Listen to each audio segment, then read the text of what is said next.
Assalamualaikum warahmatullahi wabarakatuh. Di video kali ini saya akan membahas ilmu yang sangat penting dalam ulumul Quran, yaitu mengenai pengertian serta cabang-cabang dari ulumul Quran. Sebelum daripada materi, izinkan saya memperkenalkan diri. Nama saya Muhammad Fajar Firdaus dari program studi pendidikan agama Islam semester 2. Yang terhormat juga Ibu Masrifah MSI selaku dosen Ulumul Quran di kelas PAI. Langsung saja daripada materi yang pertama, yaitu apa itu Ulumul Quran. Secara bahasa, Ulumul Quran itu berasal dari kata ulum dan bahasa Arab yang bentuknya adalah jamak dari ilm yang artinya ilmu. Lalu Ulumul Quran berarti dapat diartikan ilmu-ilmu mengenai Al-Quran, yaitu sekumpulan disiplin ilmu yang membahas semua hal yang berkaitan dengan Al-Quran. Lalu kita dapat bayangkan atau analogikan, Al-Quran adalah sebuah bangunan yang sangat megah, indah. Nah, Ulumul Quran adalah ilmu arsitektur yang menjelaskan bagaimana bangunan itu dibuat, apa materialnya, lalu aturan apa yang harus diikuti, dan bagaimana cara membaca denah bangunannya dengan benar. Nah, tanpa ilmu ini kita bisa salah memahami Al-Quran atau membaca dalam Al-Quran. Nah, lalu yang selanjutnya ada ilmu. Nah, Al-Quran ini tidak muncul secara tiba-tiba. Ulumul Quran berkembang secara bertahap. Di zaman Nabi Muhammad SAW dan para sahabatnya, pemahaman tentang Al-Quran masih disampaikan secara lisan, dari mulut ke mulut. Lalu sebelum itu belum ada penulisan, tapi seiring berjalannya waktu, para ulama mulai menulis dan membukukan berbagai ilmu yang berkaitan dengan Al-Quran ini. Nah, pada puncaknya pada abad ke-3 dan ke-4 Hijriah, para ulama besar seperti Imam As-Suyuti mulai menulis kitab-kitab khusus yang merangkum ilmu-ilmu Al-Quran secara sistematis. Nah, salah satu kitab yang paling terkenal adalah yang dibuat oleh Imam As-Suyuti ini, yaitu kitab Al-Itqan fi Ulumil Quran, yang sampai hari ini masih menjadi rujukan utamanya. Nah, setelah kita mengetahui itu, mari kita masuk ke dalam cabang Ulumul Quran, cabang-cabang Ulumul Quran. Nah, dalam cabang Ulumul Quran yang pertama itu ada Asbabun Nuzul. Dalam Asbabun Nuzul itu mengenai sebab-sebab turunnya ayat. Nah, kenapa ayat itu bisa turun? Nah, Asbabun Nuzul itu adalah ilmu yang mempelajari latar belakang historis atau sebab-sebab atau mengapa dan dalam kejadian apa suatu ayat diturunkan, ayat Al-Quran tersebut diturunkan. Nah, Asbabun Nuzul itu mengenai ilmu tentang sebab-sebab turunnya Al-Quran. Memahami konteks ini sangat penting dalam ulumul Quran, karena tanpanya kita bisa salah mengartikan sebuah ayat. Misalnya ada ayat yang turun sebagai respon atas pertanyaan seorang sahabat, dan ada yang turun karena suatu peristiwa tertentu yang terjadi di masa lalu. Nah, yang kedua ada ilmu tentang Makkiyah dan Madaniyah. Nah, ilmu ini adalah ilmu yang mempelajari tentang di mana turunnya Al-Quran. Nah, Al-Quran diturunkan selama 23 tahun dan isinya terbagi menjadi dua. Nah, ada yang Makkiyah dan ada yang Madaniyah. Makkiyah ini adalah ayat atau surah yang turun sebelum Nabi hijrah ke Madinah. Nah, yang tadi disebutkan adalah Madaniyah. Nah, Makkiyah ini adalah surat yang turun di Mekah sebelum Nabi Muhammad hijrah ke Madinah.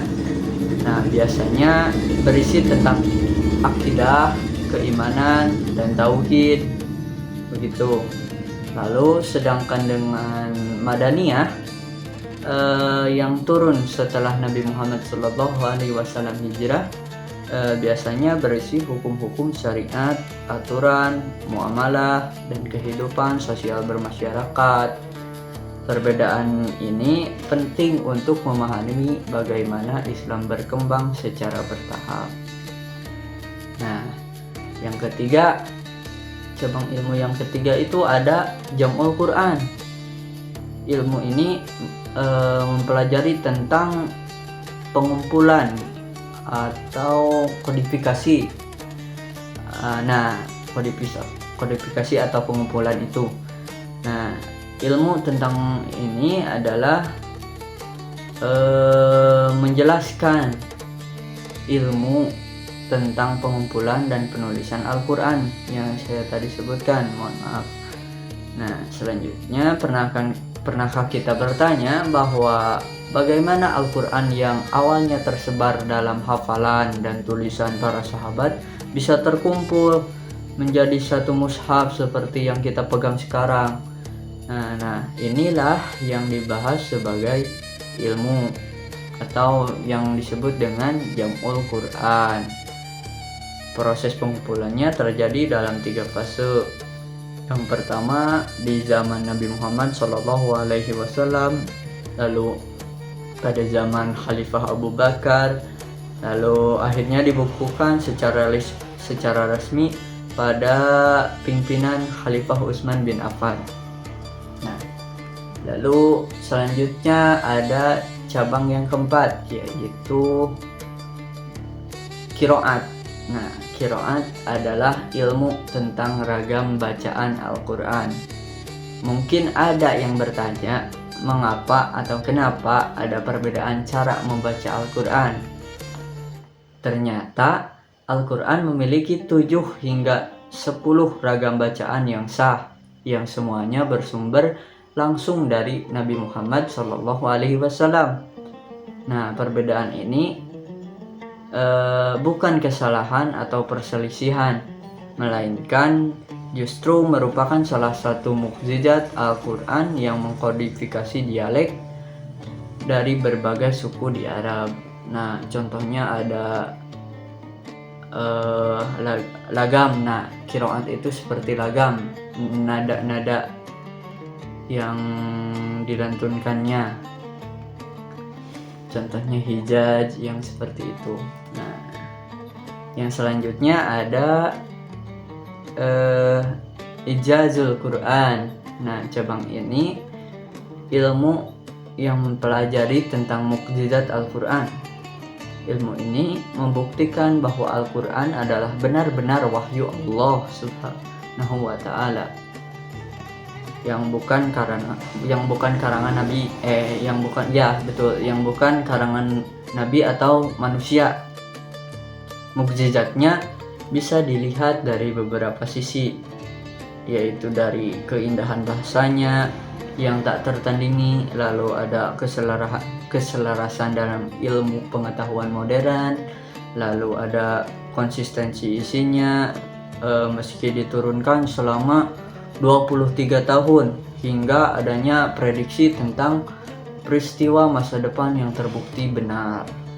Nah, lalu selanjutnya ada cabang ilmu mengenai nasikh dan mansyukh. Nah, ini adalah ilmu tentang ayat yang menggantikan dan ayat yang digantikan. Karena syariat Islam berkembang secara bertahap.